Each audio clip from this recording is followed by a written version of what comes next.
ओम नमः शिवाय। जय माता दी।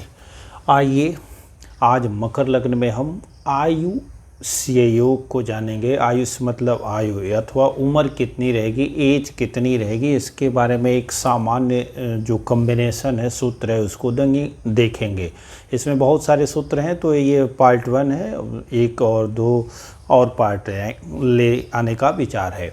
तो 1 से लेकर के 6 सूत्र इसमें दिए गए हैं। तो सर्वप्रथम हम ये जान चुके हैं कि मकर लग्न है तो शनि लग्नेश है, और द्वितीयेश होते हुए भी शनि लग्नेश होने के कारण मारक का फल नहीं देता है। तो मारक कौन होते हैं? प्रथम श्रेणी का मारक हो जाता है चंद्रमा, उसके बाद से मंगल, सूर्य और गुरु भी पाप फली हो जाता है, पाप फलद हो जाता है तृतीयेश और द्वादशेश होने के कारण।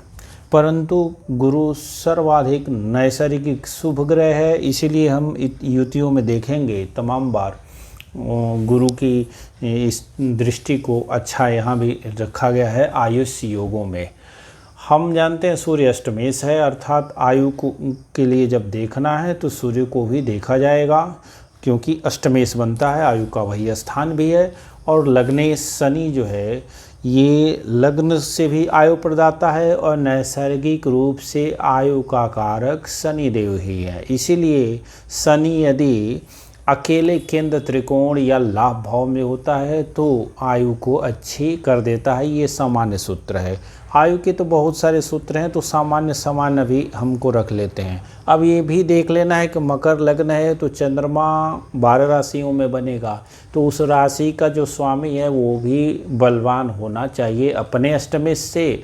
और यहाँ पर जो है शनि अपने अष्टमेश सूर्य से बलवान होना चाहिए। ये आयु के लिए एक अच्छा सूत्र है, पहले एक वीडियो हमने दिया था। यहाँ पे देखते हैं मकर लग्न वालों की सामान्यतः आयु जो है 73 वर्ष की बताई गई है, ऐसा बुकों में है। ये कोई हार्ड एंड फास्ट नहीं है, ये एक जनरल आयु 73 वर्ष के आसपास बताई गई है। और आयु के 1, 3, 6, 8, 18, 25, 28, 32, 37, 40 और 43 या 43, 48, 51, 57, 61वें वर्ष में कष्ट की अनुभूति हो सकती है, और अल्प मृत्यु भी संभव है, या कोई विशेष अपमान की घटना संभव है जो मृत्यु के समान हो इन वर्षों में। दूसरे सूत्र पे देखते हैं कि लग्न में, अब ये बड़ा इस सूत्र पे ध्यान दीजिएगा, पुराने बुकों में लिखा है कि लग्न में ही मंगल हो, बुध भी हो, सूर्य भी हो, शुक्र भी हो, शनि भी हो, वो गुरु तीसरे भाव में हो। गुरु तीसरे भाव में होगा तो स्वगृही हो जाएगा, और यहाँ पे इसे पाप फलद होने का कोई दोष नहीं लगेगा। तो ऐसा जातक एक कल्प तक चिरंजीवी रहता है। तो ऐसे योग दुर्लभ स्थिति में है, लेकिन कहीं कहीं बन सकते हैं। तो हम जानते ही हैं कि एक कल्प तक जीवित रहने वाले लोग अंगुली पे ही गिने जाते हैं, 5-6 लोग हैं। तो इसीलिए इस योग को बारे में चूँकि लिखा था हमने बता दिया, परंतु सामान्यतः ऐसा योग पाया जाना असंभव सा ही है। तो अगले श्लोक आते हैं, सूत्र पे आते हैं जो सामान्यतः पाया जा सकता है। मंगल चौथे हो, चौथे मंगल स्वगृही हो जाएगा, रोचक नामक महापुरुष योग भी बना देगा। चंद्रमा लग्न में हो एवं गुरु 7 में हो तो जातक 120 साल तक जीवित रहता है। अब इसमें कई सारे सूत्र समाहित हो जाएंगे। गुरु केंद्र में हो जाएगा, हजारों दोषों का, लाखों दुखों का समन करने वाला होगा। हंस नामक महापुरुष योग का निर्माण भी कर देगा, लग्न को देखेगा। जो ग्रह लग्न को देखते हैं वो सभी राजयोगकारी तो हो ही जाते हैं। गुरु के दृष्टियों में अमृत है, भले यहाँ गुरु पाप फलद है, स्थान हानि करेगा, लेकिन दृष्टियों से गुरु हानि यहाँ फिर भी नहीं करेगा। इसी कारण गुरु आयु को यदि लग्न को देखेगा तो आयु की वृद्धि करेगा, नैसर्गिक शुभ ग्रह होने के कारण। इसीलिए गुरु को सप्तम में 7 में रखा गया, जहाँ वो उच्च का भी हो जाता है और केंद्र में होगा, बलवान भी हो जाएगा। मंगल चौथे होगा, स्वगृही होगा, रोचक महापुरुष, तो 2 पंच महापुरुष योग बन गए। चंद्रमा लग्न में हो, सप्तमेश है चंद्रमा और लग्न में है, और गुरु से ज्येष्ठ हो जाएगा, गजकेसरी नामक राजयोग भी बन जाएगा। तो ऐसा जातक 120 साल तक जीवित रहता है। अब इस सूत्र में शनि को नहीं रखा गया है, तो फिर भी इसमें आप पहले ही ये जान के रखिए कि शनि को बलवान होना नितांत आवश्यक है। पत्रिका में थोड़ा बहुत तो बल चाहिए ही चाहिए इस सूत्र में, तो इसके पहले उसको आपको रख ही लेना है। अगले सूत्र पे चलते हैं। लग्न में शनि हो, शुक्र या गुरु केंद्र में हो, केंद्र का मतलब 1, 4, 7 और 12 में खाने में हो, तो उस समय सभी पाप ग्रह 3, 6, 11वें भाव में हो, तो भी जातक 120 वर्ष की आयु को भोगता है या जीवित रहता है, अर्थात काफ़ी लंबी उम्र जीता है। आज के युग में भी ये 100 साल से कम नहीं मानेंगे, पहले तो 120 साल लिखा है तो मान के चलेंगे कि यार ये 80 साल से कम नहीं जिएगा, 80-90 साल तक तो जी ही लेगा।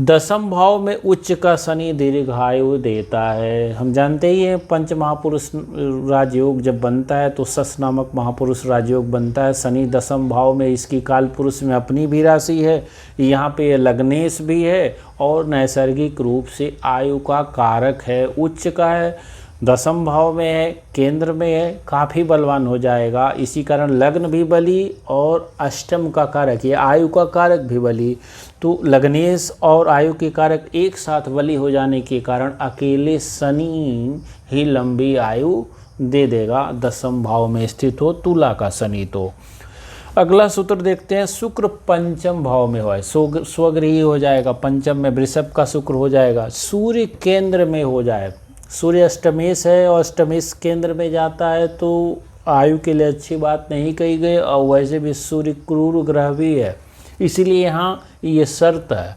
सूर्य केंद्र में तो हो पर शुभग्रह के साथ हो। शुभग्रह कौन होगा? शुक्र होगा, गुरु होगा, बुध होगा, चंद्रमा भी होगा। तो बुध और चंद्रमा कंडीशनल शुभ होते हैं और इस पत्रिका में तो बुध शुभ ही होगा चूँकि त्रिकोण का स्वामी है।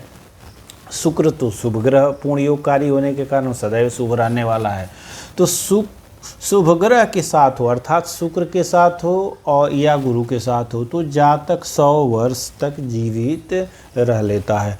तो ये सामान्य सूत्र इसमें रहे, ये ध्यान रखेंगे। और सूत्र भी है जिसमें ये है कि अगले सूत्र के बारे में हम देखेंगे। तो मकर लगन में अष्टमेश सूर्य लग्न में ही बैठा हो। एक और सूत्र को देख लेते हैं। लग्न हो यहाँ पे बना ही लेते हैं और यहाँ से इस प्रकार से पत्रिका को बना करके और देख सकते हैं कि लग्न या दशम यहीं पे सूर्य बैठा है और अष्टमेश लग्न में जाना जातक को रोगी बनाता है। परंतु अब ये शर्त क्या है? सूर्य लग्न गुरु एवं शुक्र से दृष्ट हो, अर्थात यहाँ सूर्य तो हो लेकिन कहीं से भी गुरु 5म हो जाए, गुरु 7म हो जाए, गुरु 9वें भाव में हो जाए तो गुरु से दृष्ट हो जाए, या शुक्र से दृष्ट हो जाए तो शुक्र से दृष्ट तभी होगा जब शुक्र 7म भाव में होगा।